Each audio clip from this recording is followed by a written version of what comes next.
Ready to move in premium triplex villas at Bachapalli APR projects. ఎవరు కూడా మనస్ఫూర్తిగా ప్రేమించరండి travels ని.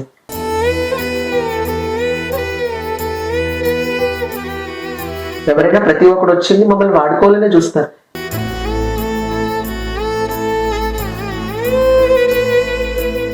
Hi views, welcome to Suman TV. మనం మనుషులం. ఎవరు పుట్టుకకు ఎవరు బాధ్యత కాదు. పుట్టే ప్రతి మనిషి మగాడిగా పుట్టాలి లేదా ఆడవాళ్ళుగా పుట్టాలని ఎక్కడ రూలేమీ లేదు. ఎక్కడికి వెళ్ళాలంటే భయం, ఎవరితో మాట్లాడాలంటే భయం. ఎందుకంటే నువ్వు ఆడా కాదు మగా కాదు అనే భేదాభిప్రాయాలు, అవమానాలు ఇలా చాలా చాలా ఉన్నాయి. మనం రోజు కొలిచే ఆ పరమేశ్వరునే మనం అర్ధనారీశ్వరుడు అని చెప్తూ ఉంటాం. కానీ భగవంతుడి విషయంలో తేడా లేదు. మనుషుల విషయంలో మాత్రం చాలా భేదాభిప్రాయాలు ఉన్నాయి. అలాంటి ఒక అతడు ఆమెగా ఎలా మారారు ఈరోజు మనం తెలుసుకుందాం. ఇప్పుడు మనతో మన ముందు ఉన్నారు శివారెడ్డి గారు. నమస్తే శివారెడ్డి గారు. నమస్తే తారక్ గారు, ఎలా ఉన్నారు? చాలా బాగున్నానండి, మీరు బాగున్నారా? Yeah, I'm good, thank you. Sivareddy గారు, ఏంటి జర్నీ? అతడు నుంచి ఆమెకి ఎలా మారారు? ఈ మారే ప్రయాణంలో ఎన్ని ఒడిదొడుకులు మీరు తిన్నారు? నేను పుట్టిన 7వ సంవత్సరానికి నేను తెలుసుకోగలిగిన నాకు అమ్మాయి మనస్తత్వం ఉందని. సో ఎవరికి నేను నా ఫీలింగ్స్ ఎక్స్ప్రెస్ చేసేదాన్ని కాదు. ఫ్యామిలీకి చెప్తే ఫ్యామిలీ సపోర్ట్ ఉండేవారు కాదు. ఫ్యామిలీ కొట్టేవారు, తిట్టేవారు, మందలించేవారు, మారమని చెప్పేవారు. కానీ నాకు మార్పు అనేది ఎప్పుడూ లేదు. నేను మారకూడదు అనుకున్నాను, అమ్మాయిలాగే ఉండాలని అనుకున్నాను, అమ్మాయిగా సహజీవనం చేయాలనుకున్నాను. ఇంకా స్కూల్లో చాలా ఇబ్బందులు ఎదుర్కొన్నాను, కాలేజ్లో చాలా ఇబ్బందులు ఎదుర్కొన్నాను. ర్యాగింగ్ చేయడం, నేను చాలా నానా అవస్థలు పడ్డాను. స్పెషల్లీ వాష్రూమ్స్కి వెళ్ళినప్పుడు అబ్బాయిని ఏడిపించడం, పరిస్థితి చాలా దారుణంగా ఉండేది నా బాల్యంలో. టీచర్స్ కూడా చాలా మటుకు నన్ను ప్రోత్సహించేవారు. కానీ నా కలీగ్స్, నా పియర్స్ అందరు కూడా చాలా వరకు ఇబ్బంది పెట్టేవారు, ఏడిపించేవారు మెయిన్గా. సో నాకు ఏం చేయాలో అర్థమయ్యేది కాదు. బట్ మంచి వాళ్ళకి ఎప్పుడు దేవుడు సహాయం చేస్తారు, ఒక తోడు అనేది ఏర్పాటు చేస్తారు. అలానే నా స్కూల్లో, కాలేజ్లో నాకు మంచి ఫ్రెండ్స్ ఉండేవారు, నన్ను అర్థం చేసుకునేవాళ్ళు. సో వాళ్ళ ద్వారా నాకు మంచి మోటివేషన్ కలిగేది, నేను ముందరికి సాగడం జరిగేది. సో ఎప్పుడు నేను ఎప్పుడు కించపరచుకోలేదు, చిన్న చూపుగా చూసుకోలేదండి. నేను పుట్టడం విశాఖపట్నంలో పుట్టాను, నేవల్ బేస్ హాస్పిటల్లో పుట్టానండి. నా స్కూల్, నా కాలేజ్ అన్నీ కూడా విశాఖపట్నంలోనే అయిందండి. మరి మా ఫ్యామిలీతో చిన్నప్పటి నుంచి ఇక్కడే ఉన్నాము. పేరెంట్స్కి నేను 7వ సంవత్సరం నేను తెలుసుకోగలిగాను నాకు అమ్మాయి లాంటి ఫీలింగ్స్, అమ్మాయి లాంటి మనస్తత్వం ఉండేదని. ఎవరికి బయటకు చెప్పేదాన్ని కాదండి. మెయిన్గా నాకు ఎవరు షేర్ చేసుకునే ఒక ఆప్తులు ఎవరు దొరకలేదు. అలాగే స్కూల్, కాలేజ్లోని ఏదో ఫ్రెండ్స్ నా ఫీలింగ్స్, నా యొక్క మనసులో ఉన్న భావాలను చెప్పానండి. సో వాళ్ళని అర్థం చేసుకోవడం జరిగింది. ఇంకా చాలా ఒడిదుడుకులు వచ్చినాయండి. సో నా బాల్యం ఇట్లా కంటిన్యూ అయింది. ఇటువంటి ఫీలింగ్స్ మీకు ఉన్నాయని సర్టన్ ఏజ్లో మీకు తెలిసిందే. సో వెంటనే అమ్మాయిగా అయితే మారడానికి కుదరదు. మీరు రోడ్డు మీద వెళ్ళేటప్పుడు అబ్బాయిలాగానే వెళ్ళాలి, బండి డ్రైవ్ చేసినప్పుడు అబ్బాయిలాగానే వెళ్ళాలి.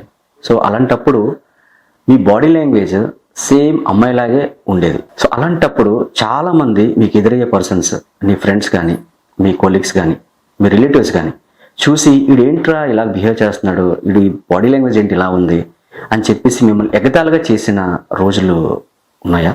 ఉన్నాయండి, చాలా మటుకు చాలా సిచ్యువేషన్స్ ఉన్నాయి, చాలా సన్నివేశాలు జరిగినాయండి. ఒకటని చెప్పమంటారా, రెండని చెప్పమంటారా? జీవితంలో ఎన్నో ఎదురు దెబ్బలు తిన్నాను. స్పెషల్లీ నేను డ్రైవింగ్ చేసినప్పుడు, అంటే నేను అమ్మాయి బట్టలు వేసుకునేదాన్ని, ఎప్పుడు కూడా మగవాడి బట్టలు వేసుకునేదాన్ని కాదు చిన్నప్పటి నుంచి కూడా. సో మా ఇంట్లో మందలించడం, తిట్టడం జరిగింది. ఒక రోజు మా నాన్నగారు నన్ను ప్రశ్నించారు, ఏంట్రా మా పరువు ఎందుకు ఇట్లా తీస్తున్నామని అని అడగడం జరిగింది. అలాగే కొంతమంది, అంటే నేను అన్నీ చెప్పలేనండి, ఒక సిచ్యువేషన్ చెప్తాను. ఒకనప్పుడు నేను డ్రైవింగ్ చేస్తూ వెళ్తుండగా నా వెనకాతల బైక్ మీద వెళ్తుండగా ఒక ఇద్దరు అబ్బాయిలు నన్ను ఫాలో అయ్యి నా ఫోన్ నెంబరు తీసుకోవాలని ప్రయత్నించారు. సరే నేను ఏదో ఫ్రెండ్లీగా అనుకున్నాను. నెంబర్ ఇవ్వకముందు వాళ్ళు నువ్వు ఇలా అంటా అలా అంటా అని చెప్పి నన్ను నా ఎదురుగా చెప్పడం జరిగిందండి. సో అది నేను కొంచెం అవమానంగా ఫీల్ అయ్యాను, కొంచెం అవహేళనగా ఫీల్ అయ్యాను. మీ నెంబర్ ఇవ్వని చెప్పి ఇచ్చారు. సో నేను అప్పుడు నాకు ఇక తెలియని వయసు కాబట్టి నేను క్యాషువల్గా నెంబర్ ఇచ్చాను.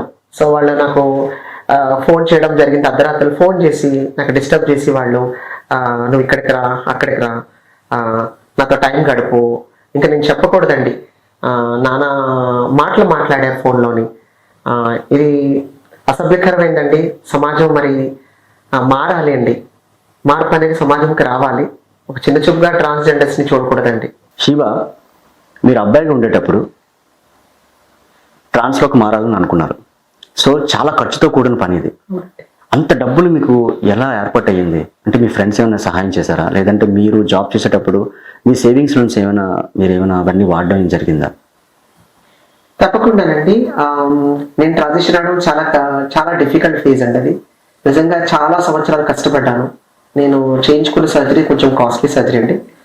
సుమారు 8 లక్షలు ఖర్చు పెట్టారండి. 8 లక్షలు? 8 లక్షలు ఖర్చు పెట్టాను. ఓకే. ఈ 8 లక్షలు కూడా అంటే మీరు మీ ఓన్ మనీయా, లేకపోతే ఎవరైనా హెల్ప్ చేశారా?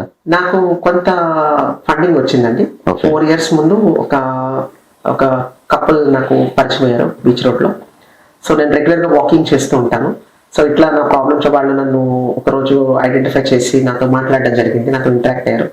అలాగా వాళ్ళు చెప్పారు, మాకు ఇలా చేయడం చాలా ఇష్టం అని చెప్పేసి. సో ఒక ఎన్జిఓతో వాళ్ళు టైఅప్ అయ్యి నా యొక్క డీటెయిల్స్ అన్ని తీసుకుని వాళ్ళు మీకు ఫండింగ్ వస్తుందని చెప్పి నాకు వాళ్ళు మాట ఇవ్వడం జరిగిందండి. Okay, great. సో దాన్ని బట్టి నేను అట్లా వాళ్ళు ఒక 4 lakhs ఇచ్చారు. మిగతాది నా సేవింగ్స్ నుంచి నేను ఖర్చు పెట్టుకోవడం జరిగింది. సేవ్ చేసిన 3 lakhs 4 lakhs కూడా నేను సర్జరీకి ఖర్చు పెట్టాను. ఈ సర్జరీస్ అనేది జనరల్గా ఇక్కడ ఎక్కడో జరగదు అంటారు, చాలా రేర్ గా జరుగుతాయి అంటారు. సో ఎక్కడండి ఈ సర్జరీస్ అనేది చేస్తుంటారు? నార్మల్ గా విజయవాడలో చేస్తారండి. ఓకే, విజయవాడ. అంటే దీనికంటూ స్పెసిఫిక్ గా దీనికంటూ కొన్ని హాస్పిటల్స్ ఉంటాయా? అవునండి. ఓకే. యాక్చువల్ గా ఏమవుతుందంటే ఇందులో లీగల్ ఉన్నాయండి, ఇల్లీగల్ గా ఉన్నాయండి. అంటే లీగల్ ఇల్లీగల్ అంటే ఏంటి? లీగల్ అంటే సర్టిఫైడ్ హాస్పిటల్స్. Okay, right. అన్ని హాస్పిటల్స్ ఉన్నాయి. ఇల్లీగల్ గవర్నమెంట్ పరిధిలో లేనివండి. అదేంటంటే మాలో ఉన్న కమ్యూనిటీలో ఉన్న గురువులు తీసుకెళ్లి వీళ్ళకి ఒప్పందం ఉంటుందండి. సో వీళ్ళు మేము ఓకే అని వాళ్ళ సంతకాలు తీసుకుని డైరెక్ట్ గా వెళ్ళి వాళ్ళకి చెప్తారు, డేట్ ఇస్తారు, తిన్నగా వెళ్ళి సర్జరీ చేపిస్తారండి. అది నాన్ గవర్నమెంట్ అండి. సర్టిఫైడ్ గవర్నమెంట్ హాస్పిటల్స్ అంటే వాళ్ళకి అన్ని డాక్యుమెంట్స్ కావాలి. ఉదాహరణకి నా సర్జరీ సర్టిఫైడ్ హాస్పిటల్లో జరిగిందండి, లీగల్ గా జరిగింది. దానికి కొన్ని డాక్యుమెంట్స్ కావాలన్నారు. ఒక సైకాలజీ, సైకియాట్రీ, హెచ్ఆర్టీ థెరపీ, ఇవన్నీ వాళ్ళు సర్టిఫికేట్స్ ఇస్తేనే నాకు సర్జరీ చేయడం జరిగింది. ఓకే. సో రికగ్నైజ్డ్ హాస్పిటల్స్ ఉన్నాయండి.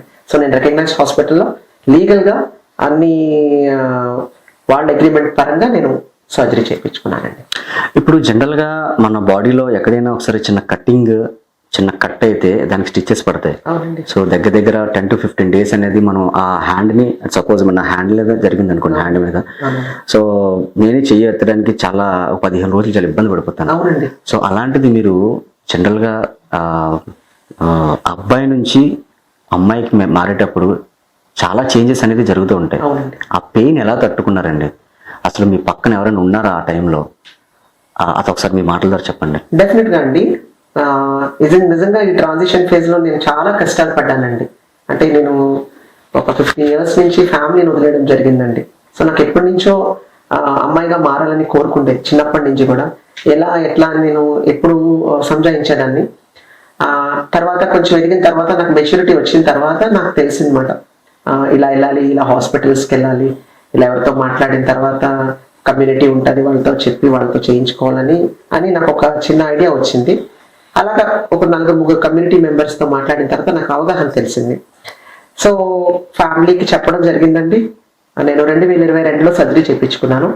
ఫ్యామిలీకి చెప్పి మా ఫ్యామిలీ మెంబర్స్ అందరిని పిలిపించి, మా ఫ్యామిలీ లాయర్ని పిలిపించి అందరినీ కూర్చోబెట్టి మాట్లాడించాను. ఫ్యామిలీ యాక్సెప్ట్ చేయలేదు, బయటకు వచ్చేయడం జరిగిందని. ప్రిపేర్ అయిపోయాను నేను, బయటకు వెళ్ళిపోయాను. సో ముందే మీరు ప్రిపేర్ అయిపోయారు. సో ఇంట్లో చెప్తే ఇలాగా వద్దంటారు, సో అసలు ఒప్పుకోరు, సో గొడవలు జరుగుతాయి. సో ముందే మీరు ప్రిపేర్ అయిపోయి సో చెప్పడం జరిగింది. సో చెప్తే ఒప్పుకుంటారేమో మీకు అనిపించింది, ఒక ట్రై చేశారు మీరు. సో బట్ వాళ్ళు ఒప్పుకోలే, మీరు బయటకు వచ్చేసారు. సో బయటకు వచ్చేసిన తర్వాత మీరు ఇండివిజువల్ గా ఉండడం స్టార్ట్ చేశారా? అవునండి. నేను బయటకు వచ్చిన తర్వాత అది March 31, 2022 అదే లాస్ట్. అంత పర్టికులర్ గా డేట్స్ తో సహా గుర్తు పెట్టుకుంటున్నారు అంటే మీరు ఎంత పెయిన్ అనుభవించారు కదా. సో చాలా అంటే జనరల్ గా నేను బయటకు వచ్చేసానంటే అని చెప్తారు, మీరు డేట్ టైం తో సహా చెప్తున్నారు కరెక్ట్ గా. అంటే మీరు ఎంత బాధ అనుభవించుంటారా? చాలా అండి. ఇంట్లో అల్లారబుద్ధిగా పెరిగాను. ఆ, పేరెంట్స్ చాలా ప్యాంపర్ చేసేవారు నన్ను. అంటే నేను లాస్ట్ కాబట్టి అమ్మకి నాన్నకి నేనంటే చాలా ఇష్టం, కానీ వాళ్ళకి నేను ఇలా ఉండడం ఇష్టం లేదు. మారు మారు అని చెప్పేవారు. ఇంకా నేను ఇంట్లో జరిగిన సిచ్యువేషన్స్ బట్టి ఇంకా నేను తీసుకోలేకపోయానండి, డైజెస్ట్ చేసుకోలేకపోయాను. ఎక్కడికి వెళ్ళా అవమానం, హేళన, ఫ్యామిలీ మెంబర్స్ని వదిలేశాను. ఇంకా ఎందుకు దేవుడా ఇలా ఉండడం, పూర్తిగా అమ్మాయి మారిపోతే ఇవాళ కాకపోతే రేపైనా యాక్సెప్ట్ చేస్తారని ఇదిలో నేను ఆ నిర్ణయం తీసుకున్నానండి. సో తీసుకొని ఫ్యామిలీకి చెప్పడం అలా జరిగింది. తర్వాత అక్కడి నుంచి ముందే ఇల్లు తీసుకున్నాను. తీసుకుని ఇంకా యాక్సెప్ట్ చేయాలని ఇంకా లాస్ట్ బ్యాగ్ ఉంటే పట్టుకొని వచ్చేసి ఇంకా వెళ్ళిపోయాను. ఆ తర్వాత మా గురువు గారు ఆమె నాకు చేదోడు అదోడుగా నాకు సర్జరీ హాస్పిటల్ నేను ఢిల్లీలో చేయించుకున్నానండి. హాస్పిటల్. మీ గురువు గారు అంటే ఆవిడ ఎక్కడ ఉంటారు? ఆవిడ దొడ్డపర్తిలో ఉంటారండి. ఇక్కడే వైజాగ్ లో ఉంటారు. ఆమె అన్నారు మీకు ఎందుకమ్మా నేను ఉన్నాను. ఆవిడ పేరేంటి? రవణమ్మ అండి. రవణమ్మ. దొడ్డపర్తి నాయక్ అండ. ఆమె అంది నేనున్నాను, మీరు నువ్వేం బాధపడకు, నేను చూసుకుంటానని చెప్పి మీ ఇద్దరం ఢిల్లీ ఆమె తీసుకెళ్ళానండి. ఆ తర్వాత అక్కడ మా గురువు గారి ఆమె కింద ఒక ఫ్యామిలీ ఉన్నారండి ఢిల్లీలో. సో వాళ్ళందరూ ఓ 4 రోజుల పాటు నాకు చాలా సహాయం చేశారు, చాలా బాగా చూసుకున్నారండి. ఆ తర్వాత మళ్ళా చాలా పెయిన్ అండి. ఫస్ట్ సర్జరీ చేసిన తర్వాత నేను ఒకసారి చేయించుకున్నాను, కంప్లీట్ చేయించాను. సో చాలా పెయిన్ అనుభవించానండి. అంత పెయిన్ అంటే ఒక సిజరిన్ కంటే ఘోరమైన పెయిన్ ఇది. చాలా నరకం చూశాను, చాలా బాధపడ్డాను ఫస్ట్ 2 days హాస్పిటల్లో. అయ్యో దేవుడా ఎందుకు చేసుకున్నానని చెప్పి. కనీసం నానే చెప్పే వాళ్ళు కూడా నాకు లేరు, చెప్పుకోలేని ప్రాబ్లమ్స్ మాట. కానీ డాక్టర్ ఒకటే చెప్పేవారు నాకు, నువ్వేం వరి అవ్వద్దమ్మా, నీకు ఇప్పుడు ఇలా ఉంటుంది కానీ నువ్వు ఫ్యూచర్లో చాలా హ్యాపీగా ఫీల్ అవుతాడు. ఎంత పెయిన్ తీసుకుని ఎంత ఏడ్చాను. ఎప్పుడు నాకు నాని వాళ్ళు సహాయం లేరు, మాట సహాయం చేసే వాళ్ళు కూడా లేరు. అంత కష్టం అనిపించాను, ఎవరు నాకు సహాయం లేదు. సో ఆ పెయిన్ అలాగే అనుభవించాను, ఒక్కరిదాన్ని అన్నీ చేసుకునేదాన్ని. కానీ వాళ్ళు చాలా హ్యాపీగా ఉన్నానండి. నిజంగా ఒక సక్సెస్ఫుల్ ఉమెన్ అయ్యాను, నాకు చాలా హ్యాపీగా ఉంది. అంత పెయిన్ తీసుకున్నా కూడా డాక్టర్ ఒకటే భరోసా వచ్చాను, నేను ఫ్యూచర్లో చాలా హ్యాపీగా ఉంటామమ్మా. నిజంగా హ్యాపీగా ఉండగలుగుతున్నానండి, నలుగురిలో తిరగలుగుతున్నాను. మీరు సర్జరీ చేయించుకున్నాను అంటున్నారు కదా, సో అంటే వాయిస్ కూడా చేంజ్ అవ్వడానికి ఏమైనా చేయించుకున్నారా? అంటే మీరు మాట్లాడుతుంటే నాకు అమ్మాయి మాట్లాడుతున్నట్టుగానే ఉంది. ఓకే. ఒక ట్రాన్స్ ఉమెన్ అలాగైతే లేదు. సో దానికి మీరు ఏమైనా ట్రీట్మెంట్ ఏమైనా తీసుకున్నారా? డెఫినెట్ గా అండి. నేను సర్జరీకి వెళ్ళక ముందు ఫేషియల్ సర్జరీ చేయించుకున్నానండి. 2021 లో సర్జరీ చేయించుకున్నాను ముంబైలో. ఓకే.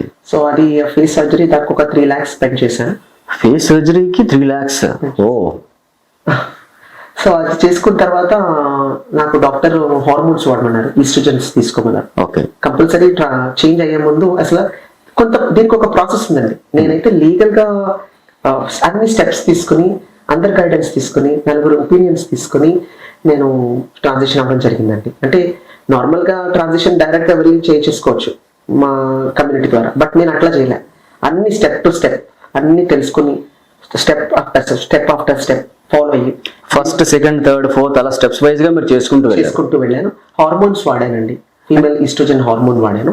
సో దానికి కంప్లీట్ గా అది చేంజెస్ వస్తాయి కదండి. వాయిస్ మోడ్యులేషన్ కూడా చాలా మటుకు చేంజ్ అయిందండి. ఓకే. ఇప్పటిదాకా షీబా అంటే ఒక ట్రాన్స్ ఉమెన్ గా మనకు తెలిసింది, సో ఆవిడ సర్జరీ చేయించుకున్నారని. కానీ షీబాకు కూడా ఒక love story, beautiful love story ఉందంట. సో ఆవిడ మాటల ద్వారా ఒకసారి తెలుసుకుందాం. షీబా రెడ్డి షీబా రెడ్డికి ఒక బ్యూటిఫుల్ లవ్ స్టోరీ ఉంది, మీరే చెప్తున్నారు. సో ఒకసారి మీ మాటల ద్వారా చెప్పండి. డెఫినెట్ గా నాకు ఒక అబ్బాయి పరిచయం జరిగిందండి. నేను బెంగళూరు వెళ్ళినప్పుడు నేను ఒక పబ్కి వెళ్ళాను జస్ట్ క్యాజువల్ గా ఫ్రెండ్స్ తో. అప్పటికి ఇంకా నేను అబ్బాయిలా ఉన్నా కూడా మారాలనే ఫేస్ లో ఉన్నా అనమాట. సో మీకు మారాలని ఇంటెన్షన్ ఉన్నారు కాబట్టి మీకు ఆ ఫీలింగ్ కలిగింది. సో అట్లా ఒక అబ్బాయిని నేను కలవడం జరిగింది. సో అట్లా మేము ఇద్దరం మాట్లాడుకోవడం జరిగింది. నేను అనుకున్నాను కేవలం తను జస్ట్ బాడీ పరంగా తను నన్ను యూజ్ చేసుకొని వదిలేస్తాడేమో, మనీ పరంగా యూజ్ చేస్తాడేమో అనుకొని నేను చాలా వరకు ఆలోచించాను. బట్ తను నాకు చాలా అటాచ్ అయ్యాడు. అటాచ్ అయిన తర్వాత తను కూడా మిమ్మల్ని లవ్ చేయడం స్టార్ట్ చేశాడు. Very good. సో వాళ్ళ ఫ్యామిలీకి ఇంట్రడ్యూస్ చేయడం జరిగింది. సో వాళ్ళ ఫ్యామిలీతో మాట్లాడడం జరిగింది. సో ఇంట్రడ్యూస్ చేసి నా మ్యారేజ్ చేసుకుంటానని తను నాకు ప్రామిస్ చేయడం జరిగింది వాళ్ళ ఫ్యామిలీ ముందు. సో వాళ్ళ ఫ్యామిలీ యాక్సెప్ట్ చేశారు. తర్వాత ట్రాన్సిషన్ తన గురించనే నేను ఫాస్ట్ గా ట్రాన్సిషన్ అవ్వడం జరిగిందండి. ఓకే. మీరు ఒక అబ్బాయిని లవ్ చేశారు, అబ్బాయి కోసం మీరు మారడం జరిగింది, చాలా ఫాస్ట్ గా మారారు. అవునండి. ఓకే. కానీ అన్ఫార్చునేట్లీ కొన్ని కారణాల వల్ల మేము విడిపోవాల్సి వచ్చింది. అయ్యో. తన సర్జరీ అయిన తర్వాత కూడా తను చాలా హెల్ప్ చేశాడు. ఫైనాన్షియల్గా కూడా నన్ను బాగా పైకి నిలిపాడు. అంటే ఫైనాన్షియల్గా నాకు చాలా సహాయం చేశాడు, ధన సహాయం చేశాడు నా సర్జరీకి కూడా. సో కానీ అన్ఫార్చునేట్లీ కొన్ని ఫ్యామిలీ సిచ్యువేషన్స్ వల్ల మేము విడిపోవాల్సి వచ్చింది. అయ్యో. ఈ మధ్యకాలంలో ఎప్పుడైనా కలిసారా? లేదండి, అస్సలు ఫోన్ కాంటాక్ట్ కూడా లేదు. తను కాల్ చేస్తున్నాడు కానీ నేను మరి లిఫ్ట్ చేయలేదు. స్పందించట్లేదు. ఎందువల్ల? హఠాత్తుగా ఫ్యామిలీ పరంగా కొంచెం గొడవలు జరిగింది. సో ఫ్యామిలీ సెంటిమెంట్ ని కొంచెం దెబ్బతీసి తనకి నేను చెప్పడం జరిగింది, ఇంకా మనం విడిపోవడం డిసైడ్. విడిపోవడం అని చెప్పేసి గొడవ ఏం జరగలేదు, ఫేస్ టు ఫేస్ మాట్లాడి నార్మల్గా నేను విడిపోయారు. శివ, మీ ఫ్యామిలీ గురించి అసలు మీ బ్రదర్స్ ఏం చేస్తుంటారు? సో నేను తెలుసుకున్న దాన్ని బట్టి మీ ఫాదర్కి మీకు చాలా అటాచ్మెంట్ ఎక్కువ అని చెప్పేసి నేను తెలుసుకున్నాను. సో ఆయన ఈ మధ్యకాలంలో చనిపోయారని సంగతి కూడా తెలిసింది. I'm sorry. ఆయన ఉండేటప్పుడు ఒకలా ఉంటుంది, ఆయన చనిపోయిన తర్వాత ఇంకోలా ఉంటుంది. సో ఆ బాధ అనేది, ఎన్ని అవమానాలు పడ్డారు ఒకసారి చెప్తారా? తప్పకుండా అండి. నేను ట్రాన్సిషన్ అయ్యే ముందు పేరెంట్స్ చెప్పడం జరిగిందండి, ఇంట్లోంచి బయటకు వచ్చేయడం జరిగింది. బయటకు వెళ్ళిన తర్వాత ఇంకా ఇండిపెండెంట్ లైఫ్, చాలా కష్టాలు పడ్డానండి. ఆ తర్వాత సర్జరీ అయిన తర్వాత మా ఫాదర్ కి కౌన్సిలింగ్, మదర్ కి కౌన్సిలింగ్ చేయడం జరిగింది. ఒక సిస్టర్ మేడం గారు వచ్చి, ఆమె ట్రాన్స్జెండర్ మీద ప్రాజెక్ట్ చేస్తున్నారండి. సో ఆమె వచ్చి మా పేరెంట్స్ తో మాట్లాడి కౌన్సిలింగ్ చేయడం జరిగింది. ఆ తర్వాత మా ఫాదర్ యాక్సెప్ట్ చేశారు. యాక్సెప్ట్ చేసి తన కొడుకైనా కూతురైనా తనే అని చెప్పి నన్ను ఇంటికి తీసుకెళ్ళిపోతానని చెప్పి మా మేడం గారికి మాటలు ఇచ్చారు. ఆ తర్వాత నన్ను చుట్టుపక్కల ఎక్కడో హౌస్ రెంట్ తీసుకోమని చెప్పారు. మీ ఫాదరే చెప్పారు? మా ఫాదరే చెప్పారు. మా అబ్బాయి, మీ ఫాదర్ ఉండేటప్పుడు ఫుల్ సపోర్ట్ ఉండేది? సపోర్ట్ ఉంది. ఓకే. నాకు 2 sisters, ఒక బ్రదర్ అండి. సిస్టర్ సపోర్ట్ లేదు, బ్రదర్ ఇంకా అంతకన్నా సపోర్ట్ లేదు. కేవలం తన వల్లే నాన్నగారు చాలా భయపడ్డారు. నన్ను తీసుకెళ్ళిపోవాలని నాన్నగారు సత విధాలు ప్రయత్నించారు. బట్ అంటే మీరు అందరూ కలిసే ఉండేవారండి? మీ 2 sisters, మీ బ్రదర్? సిస్టర్, ఒక 2 sisters వేరేగా ఉండేవాళ్ళు. మ్యారేజ్ అయిపోయిందా? అమ్మ, నాన్న, అన్నయ్య, నేను, మీ 4 members కలిసే ఉండేవాళ్ళు. సో మా అన్నయ్య ఒప్పుకోకపోవడం వల్ల మా ఫాదర్ చాలా పెద్ద టాస్క్ అయింది నన్ను తీసుకురావడానికి. ప్రామిస్ చేశారు తీసుకువెళ్ళిపోతానని, కానీ నాన్నగారు చెప్పడం ప్రకారంగా నేను ఇల్లు తీసుకోవడం, అద్దెకి ఇల్లు, మా ఇంటి పక్కన అద్దె తీసుకున్నాను, రెంట్కి తీసుకున్నానండి. కానీ సడన్ గా అన్ఫార్చునేట్లీ ఒక 8 months బ్యాక్ మా నాన్నగారు చనిపోయారు. ఫాదర్ చనిపోయారు సడన్ గా. ధైర్యం ఇచ్చేవాళ్ళు లేరు ఎవరు. ఈరోజు సింగిల్ గా బ్రతుకుతున్నాను. ఫ్యామిలీ ఎవరు పట్టించుకోరండి, ఎవరు ఫ్యామిలీ పట్టించుకోరు నా బ్రతుకున్నాను. కనీసం మా మదర్ దొంగచాటుగా వచ్చేవారండి మా నాన్నగారు ఉన్నప్పుడు. నేను ఏం చేస్తున్నాను ఏంటని. తల్లి ప్రేమ ఎప్పుడు, ఆ ప్రేమ ఎప్పుడు ఉంటుంది, అందరినీ ఒకలాగే చూడాలనుకుంటారు. బట్ ఈరోజు మా అమ్మగారు కూడా అసలు రానివ్వట్లేదు. మా బ్రదర్, మీ డాడీ, నాన్నగారు, కనీసం మా నాన్నగారు చనిపోతే మా బ్రదర్ నన్ను ముట్టుకున్నాడు. మా నాన్నగారు సేవ. అవునా? చాలా గొడవ చేసి మనం పంపించేయండి, వీడి వల్లే చనిపోయడం మా నాన్నని నింద వేయడం జరిగిందండి నా మీద. అది one of the sad event అండి, నాకు సాడ్ సిచ్యువేషన్. ఎప్పుడు కూడా నేను మర్చిపోలేదు. మీ ఫాదర్ బతుకునేటప్పుడు ఇలాంటి రోజు ఒకటి వస్తుంది, నువ్వు ధైర్యంగా ఉండాలి అని చెప్పే సిచ్యువేషన్ ఏమైనా ఉందా? కౌన్సిలింగ్ అయినప్పుడే అప్పుడే నేను చూడగలిగాను. ఫస్ట్ నేను సర్జరీ అయిన తర్వాత నేను అసలు నా మొహం నేను చూపించుకోలేదు. కానీ మేడం తీసుకెళ్ళినప్పుడు చాలా గుండెలు అలజడి, భయం వేసింది. అమ్మో ఇట్లా చూస్తే మా నాన్నగారు ఏమనుకుంటారు, మా అమ్మగారు ఏమనుకుంటారు అని చాలా భయపడ్డానండి. కానీ కౌన్సిలింగ్ జరిగిన తర్వాత మా నాన్నగారు ఒక భరోసా ఇచ్చారు. లేదండి నేను ఎలాగైనా తీసుకెళ్ళిపోతాను అని. తను ఉండేటప్పుడు మాకు చాలా బాగా జరిగేది, కానీ ఇప్పుడు మాకు చాలా కష్టం అయిపోతుంది ఫైనాన్షియల్గా అని చెప్పి, నేను గవర్నమెంట్ ఉద్యోగంలో నేను జాబ్ చేశాను ఇంట్లో ఉన్నప్పుడు. సో అది తను అన్నారు, ఇప్పటికైనా నేను తను తీసుకెళ్ళి మా ఇంట్లో పెట్టుకుంటానని, భయపడాల్సిన అవసరం లేదని ఒక భరోసా ఇచ్చారు. ఆ భరోసా మీద నేను ఇక్కడ రావడం జరిగింది. కానీ ఈరోజు నాన్నగారే లేరు, భరోసా ఇచ్చిన వ్యక్తే లేరు. మనోధైర్యం చెందుతున్నాను, చాలా మనసు, చాలా డిప్రెషన్ లోకి వెళ్ళిపోయారు. మీ బ్రదర్ కనీసం ముట్టుకోనివ్వలేదంట కదా, మీ నాన్నగారిని కూడా ముట్టుకోనివ్వలేదు.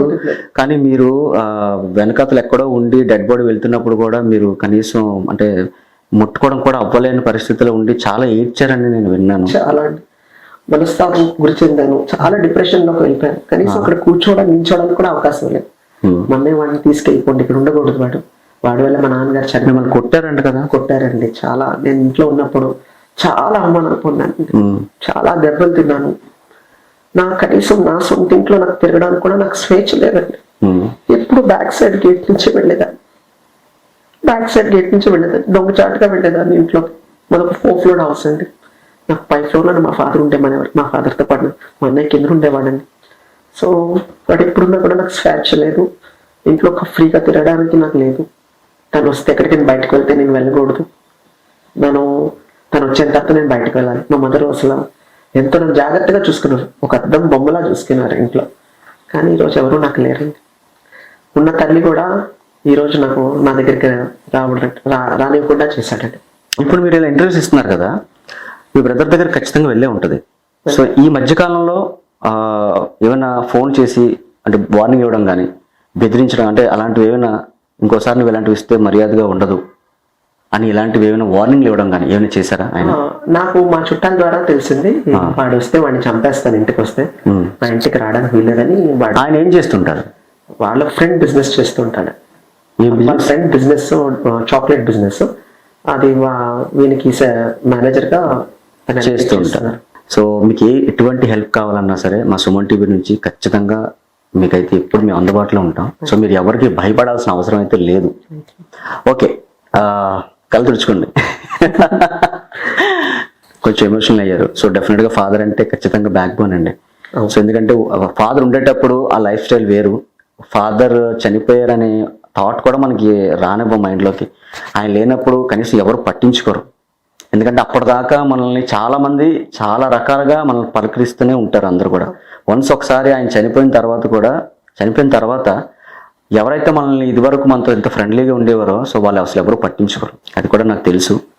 ఎప్పుడైనా సరే మీరు ఈ లైఫ్ స్టైల్ నుంచి ఆ లైఫ్ స్టైల్ నుంచి ఈ లైఫ్ స్టైల్కి వచ్చారు కదా, సో ఇక్కడ నుంచి మీ జర్నీ, మీ ఫ్యూచర్ ప్లాన్స్ ఎలా ఉన్నాయి? నా ఫ్యూచర్ ప్లాన్స్, నాకు యాక్టింగ్ అంటే చాలా ఇష్టం. ఓ వెరీ గుడ్. సో యాక్టింగ్ అంటే చాలా ఇష్టం. సో ఎవరైనా డైరెక్టర్ వచ్చి మీకు మంచి క్యారెక్టర్ ఇస్తానండి, లేదా ఒక యాంకరింగ్ గా మీరు చేయండి.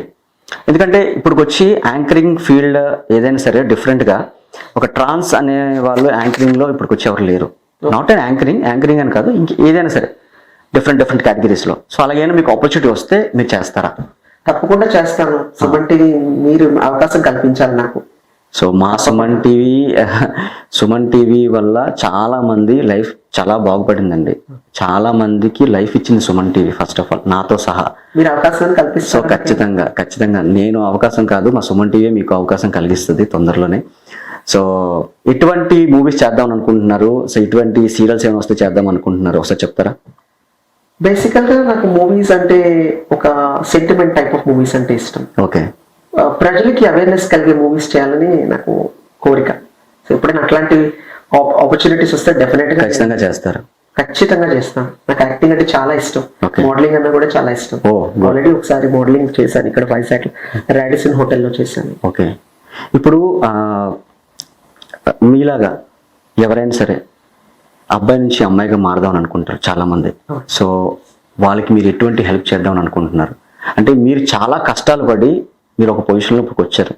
సో అందరికీ అటువంటి హెల్ప్ దొరుకుతుందని ఎప్పుడూ అనుకోకూడదు. చాలా మంది ఇది అవుదామని అనుకుని వాళ్ళు అలా డిప్రెషన్లోకి వెళ్ళిపోయే రోజులు చాలా మందికి అలా ఉంటుంది.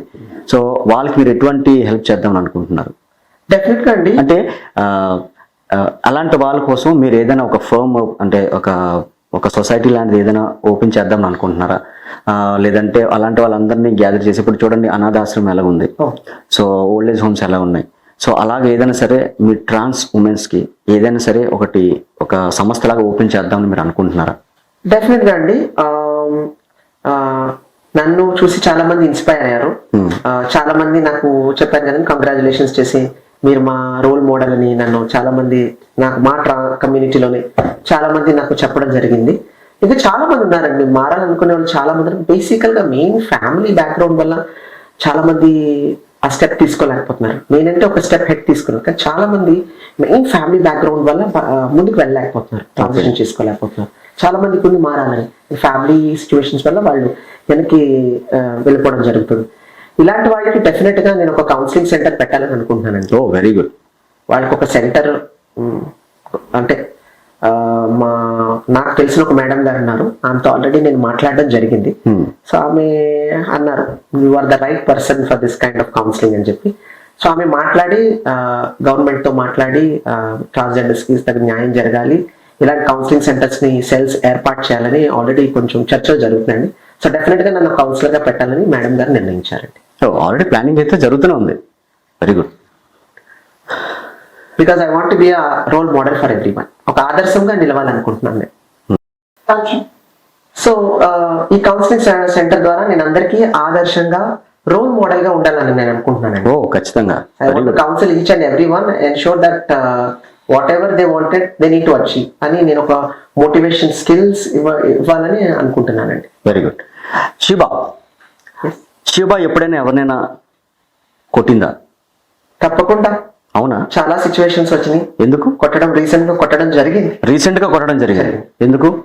ఎందుకంటే ఒక అమ్మాయితో మాట్లాడినప్పుడు అంత గౌరవంగా మాట్లాడి న్యాయపూర్వకంగా మాట్లాడితో చేస్తారు. మరి ఒక ట్రాన్స్ అంటే ఎందుకంటే చిన్న చూపు. ఓకే. నంబర్ తీసుకొని నంబర్ అడగడం, మీరు చాలా బాగున్నారండి, మీరు చాలా బ్యూటిఫుల్ గా ఉన్నారండి అని అంటారు. సో నంబర్ తీసుకుంటారు, నంబర్ తీసుకొని మిస్చీవియస్ గా బిహేవ్ చేస్తారు, వీడియో కాల్స్ చేయడం, మీరు ఇలా చేయండి, మీరు అలా చేయండి అని. ఎందుకంటే సమాజంలో అంత చిన్న చూపు ట్రాన్స్ ఉమెన్ అంటే. లేడీస్ కి ఇచ్చిన గౌరవం ట్రాన్స్ కి ఎందుకు ఇవ్వట్లేదండి? లేడీస్ కి ఇచ్చిన గౌరవం ట్రాన్స్ కి ఇవ్వట్లేదు అని అంటున్నారు. ఎందుకు ఇవ్వడం లేదండి?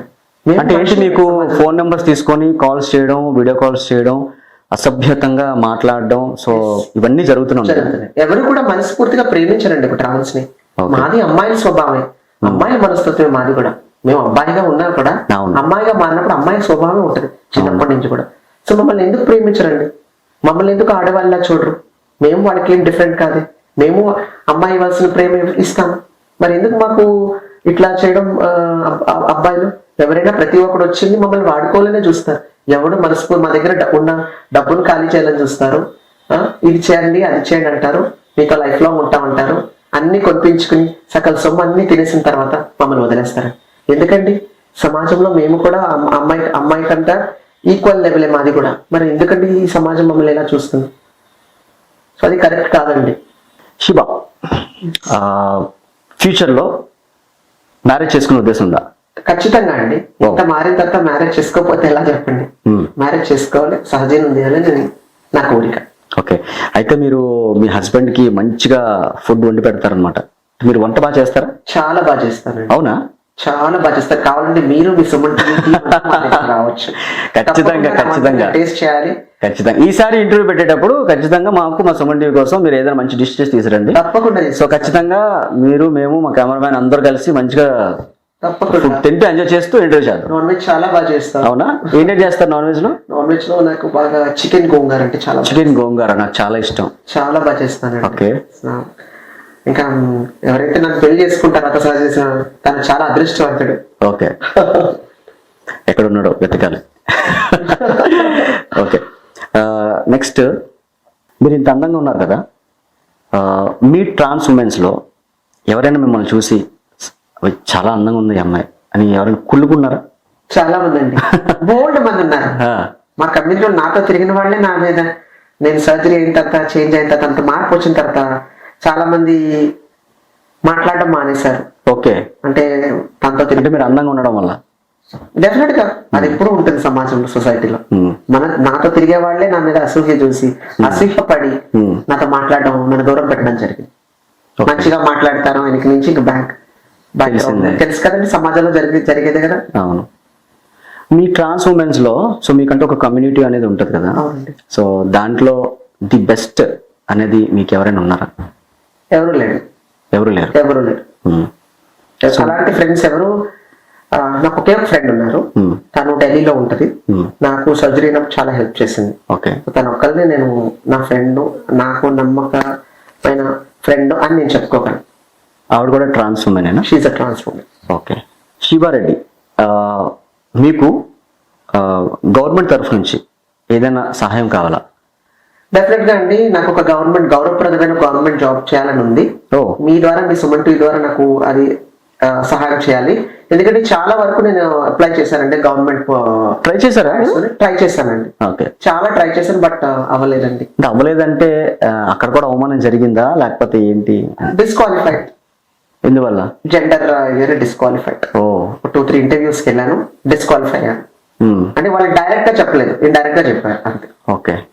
ఇప్పుడు మీరు కంప్లీట్ గా ట్రాన్స్ ఉమెన్ కింద మారిపోయారు. ఎస్.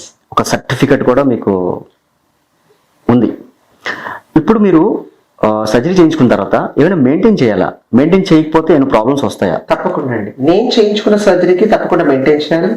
ఎవ్రీడే డైట్ ప్లాన్ ఉందండి, okay. Sleeping hours, Okay. Have to take medicines, hormones again, and regular walk, regular exercise. ఇవి చేయించుకోకపోతే ఓవర్ వెయిట్ అయిపోతామండి, సర్జరీ ఫెయిల్ అయ్యే అవకాశం ఉంది. సర్జరీ చేసిన తర్వాత కూడా, సక్సెస్ అయిన తర్వాత కూడా ఇవి మెయింటైన్ చేయకపోతే ఫెయిల్ అయ్యే అవకాశం కూడా ఉంది. ఫెయిల్ అయ్యింది, ఓవర్ వెయిట్ అయితే ప్రాబ్లం అవుతుంది బాడీకి. ఓకే. ఆల్మోస్ట్ నార్మల్ చేసుకున్న సర్జరీకి అట్లనే అవుతారు, బట్ వాళ్ళకి అంత పెద్ద ఎఫెక్ట్ ఉండదు. బట్ నేను చేయించుకున్న సర్జరీ మాత్రం కంపల్సరీ డైట్ అనేది ఫాలో అవ్వాలి, ఎక్సర్సైజ్ అనేది రెగ్యులర్ గా చేయాలి. ఓకే. సో ఇప్పుడు మీరు మ్యారేజ్ చేసుకుంటున్నారు కదా, చేసుకుంటానని చెప్పారు మీరు. చేసుకుంటా, చేసుకుంటారు, ఫ్యూచర్ లో చేసుకుంటారని చెప్పారు. తప్పకుండా. సో మీరు జనరల్ గా నార్మల్ గా గర్ల్స్ ఉండేటట్టు మీరు ఉండగలరు. ఎస్ ఎస్ ఉండగలను. ఓకే. ఖచ్చితంగా నేను చేసి చెప్తున్నాను కదా, ఉండగలరు. అందుకని అమ్మాయిని సర్టిఫికేట్ ఇచ్చారు డాక్టర్. ఓకే. నాకు అవకాశం అయితే ఫ్యూచర్ లో పిల్లలు కంటాను కూడా. ఓ వెరీ గుడ్, గుడ్ గుడ్. అలాగని జరిగితే మీరు ఇంకొక ప్రపంచం మీరు సృష్టించినట్టేనండి. సో చాలా మంది ట్రాన్స్ ఉమెన్ అని అనగానే చాలా చిన్న చూపు చూస్తున్నారు. సో మేము చాలా మంది దగ్గర చూసాం, చాలా మంది దగ్గర మా దగ్గరకు వచ్చి బాధపడిన రోజులు కూడా ఉన్నాయి.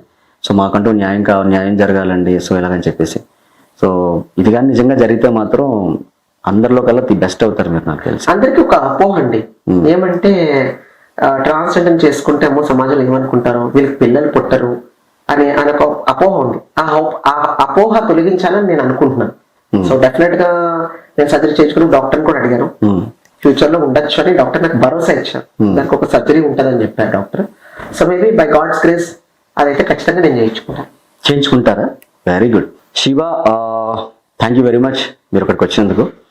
వరల్డ్ వైజ్ గా మా సుమన్ టీవీ ఎంత ఫేమస్ అయిందో, సో మీరు మీ మాటల ద్వారా మన ఇంటర్వ్యూ అంత ఫేమస్ అవ్వాలని మనస్ఫూర్తిగా కోరుకుంటున్నాను. ఇన్ ఫ్యూచర్లో మీకు ఏదైనా సహాయం కావాలన్నా మా సుమన్ టీవీ ఎప్పుడు రెడీగానే ఉంటుంది. థ్యాంక్ యూ అండి, థ్యాంక్ యూ సో మచ్. ఇంత అవకాశం ఇచ్చిన సుమన్ టీవీకి కూడా నేను చాలా గ్రేట్ఫుల్, చాలా థ్యాంక్ఫుల్. ముఖ్యంగా మీకు తారక్ గారు, ఇంకా మీకు పైకి ఎదగాలని నేను కోరుకుంటున్నాను. Thank you so much Suman TV.